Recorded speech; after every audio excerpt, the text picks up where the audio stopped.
जय हिंद। आज का सेशन 10 का डोज वोकैब का सेशन है। जैसा कि आप देख सकते हैं फ्रॉम 1 to 10, तो इसीलिए इस सेशन का नाम है 10 का डोज वोकैब का। In today session I am going to talk about one word substitutions. You can see the heading one word substitutions and we have 10 words in this session. That's why we say 10 का dose vocab का। You know well कि one word substitution is an integral part of our vocab. Vocab consists of synonyms, antonyms, one word substitutions, idioms and phrases. Among these kinds of vocab, one word substitution is one of the most interesting tasks for the candidates to stock word power. Suppose you are weak in word meaning, you are poor in word power, then I say honestly and sincerely, frankly speaking, if you remember 10 one word substitution per day, you feel energized, you feel that you are going to be the king of competitive exam, because you feel that you are going to crack the exam this year. So being a competitive student, you should be sincere and you should remember word power as much as it is important. And the best way to remember word power, to stock word power, is to go through one word substitution. It's mind blowing topic and is very interesting for your competitive exam. So let's start the session. Before we start the session, first of all I say most welcome to all of you in today's session, because the session is going to be highly interesting and entertaining, by the way, as well as important for your upcoming examinations for SSC, TGT, PGT or any type of competitive exam. So most welcome to all of you once again, and let's start the session. First question है हमारा, one who pretends to be what he is not.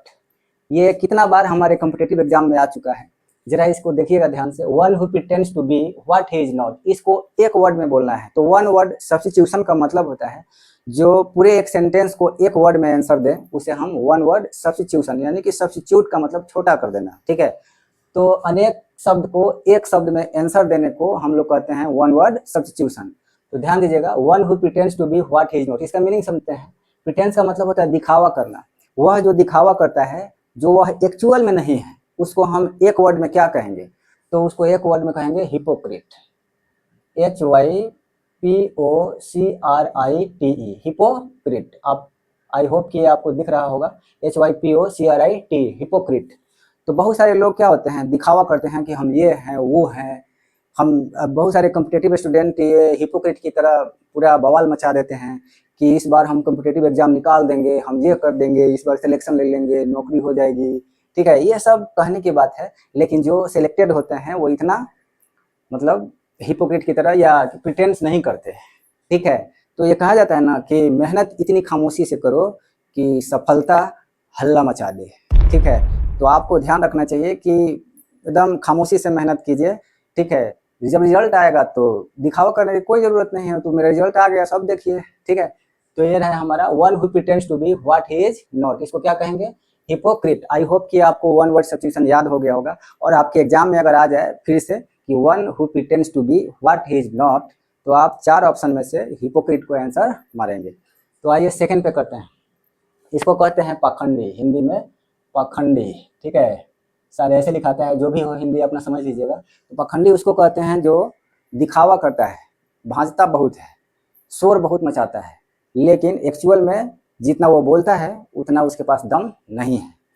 अब आइए second, one who lends money at high interest, वह व्यक्ति जो किसी को कर्ज देता है उसके ऊपर ज़्यादा इंटरेस्ट लेता है, उसको क्या कहते हैं? तो एक वर्ड में क्या बोलेंगे? वन हु लेंड्स, लेंड्स मतलब देना, किसी को कर्ज देता है, ठीक है, एट हाई इंटरेस्ट। किसी को अगर कोई व्यक्ति हाई इंटरेस्ट पे कर्ज देता है तो उसको एक वर्ड में बोलेंगे असरर, USURER।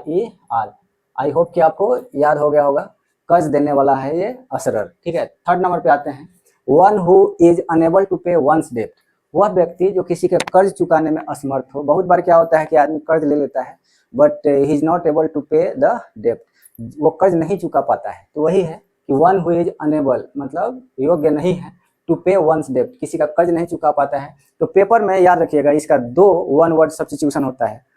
कौन सा आया है? 2 होगा। पहला है कि बैंक करप्ट भी बोल सकते हैं, बैंक करप्ट, ठीक है, ये बैंक करप्ट है। दूसरा इंसॉल्वेंट, INSOLVENT।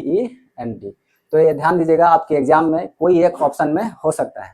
तो वह व्यक्ति जो कर्ज चुकाने में असमर्थ हो, one who is unable to pay one's डेब्ट इज कॉल्ड आइदर बैंकक्रप्ट और insolvent. 4 number, the study of ancient civilization, तो the study of ancient civilization को क्या कहते हैं। यहाँ पे देखिए जब भी स्टडी की बात आता है तो अंत में लॉजी वर्ड जुड़ता है, ठीक है। तो हम इसको क्या कहेंगे, आर्कियोलॉजी, ARCHEOLOGY। याद रखिएगा, लॉजी वर्ड अगर अंत में जुड़ा है यानी कि वो स्टडी से कनेक्टेड है, तो रूट वर्ड याद रखेंगे। अगर कोई वर्ड एंड होता है लॉजी से यानी कि वो स्टडी से कनेक्टेड है, ठीक है। तो the study of ancient civilisation.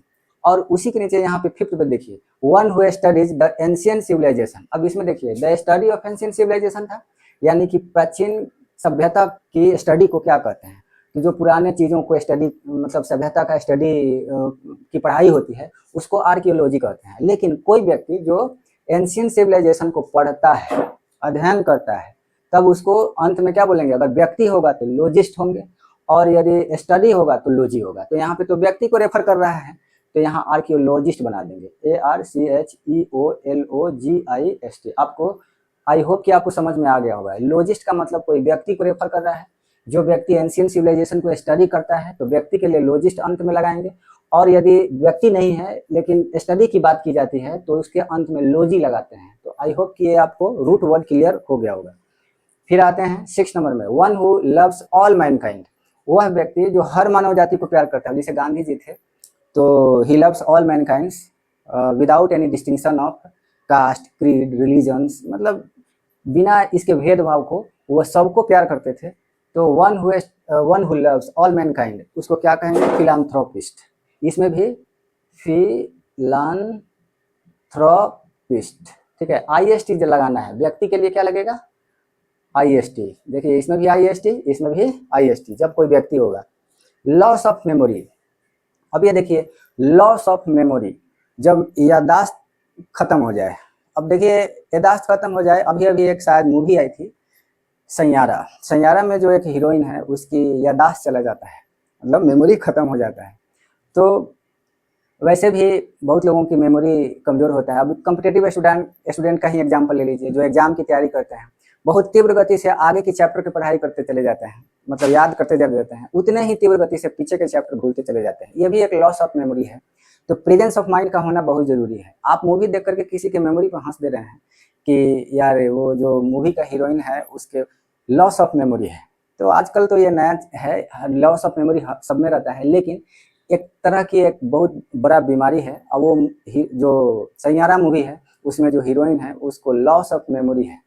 तो आज के मॉडर्न कॉन्टेक्स्ट में यदि आप समझ लीजिए कि अगर किसी का मेमोरी जा रहा है, यानी किसी लड़की का मेमोरी जा रहा है, तो समझ जाइए कि उसका एक्स नज़र आ रहा है, तभी उसके मेमोरी जा रहा है। तो उस मूवी में शायद ऐसा ही सीन है, ठीक है। तो सारा उसको प्रेजेंट की बातें वो भूल जाती है, और जो वर्तमान में जिससे वो मोहब्बत करती है, मतलब प्यार करती है, उसको ऐसे बोलती है कि आप कौन, ठीक है। तो जब इस सिचुएशन को आप फेस करें तो समझ जाइएगा कि यही है लॉस ऑफ मेमोरी। यानी कि खैर ये तो उन लोगों को ज़्यादा होता है जो सैयारा और सैयारी टाइप के होते हैं। बट आप कॉम्पिटिटिव एग्जाम की तैयारी करते हैं, आपका भी मेमोरी बहुत स्ट्रांग होना चाहिए, ताकि आप एग्जाम में आए हुए क्वेश्चन को प्रेजेंस ऑफ माइंड बरकरार रखिए और आसानी से करेक्ट आंसर का सिलेक्शन कीजिए ताकि आपका रिजल्ट आए। तो यहाँ पे देखेंगे loss of memory. Loss of memory को क्या कहेंगे, एमनेसिया, AMNESIA, ठीक है। लॉस ऑफ मेमोरी, इसको नाम देंगे एमनेसिया। तो मूवी में जो हीरोइन है उसको मेमोरी मतलब खत्म हो रहा है, वर्तमान की सारी चीज़ें वो याद नहीं करती, पास्ट की चीज़ें उसको याद रहता है कि पास्ट में उसका एक्स था ना, तो उसकी एक्स के लाइफ पे सारा बातें याद रहता है। वर्तमान में जब भी वो एक्स को देखती है तो भूल जाती है।